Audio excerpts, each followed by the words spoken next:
Hi, for the second half of the semester, we're going to start off by looking at style and be familiar with these terms, the short story terms, and definitions handout. Mainly, I'm going to be asking you to begin with about tone, and that's the mood of the story.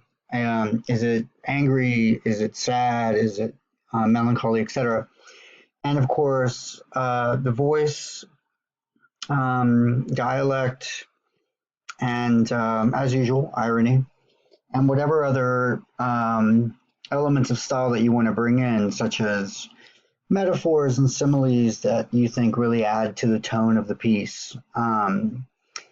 The discussion questions I'm going to be asking are going to be short. They're going to be mainly asking about film adaptation. And why we're talking about adaptation to start the second half is because one of the main developments that we see in film is, in the short story, in the American short story, is film. Films start to become more widely distributed in the early part of the 1900s. And so authors are starting to compete with the medium. Why would people be interested in reading a short story if they could go watch a short film about it? And so the major impulse during modernism to innovate the short story techniques are in large part a response to film.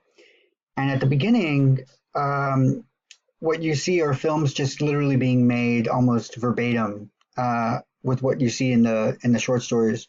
And then it'll be interesting later to see the way that the fiction starts responding to film very specifically. And of course, then film starts taking the place of short stories so that now we get things like Mad Men, etc., that are serialized in sort of short story form. And really people make the argument that the short story today is actually the serial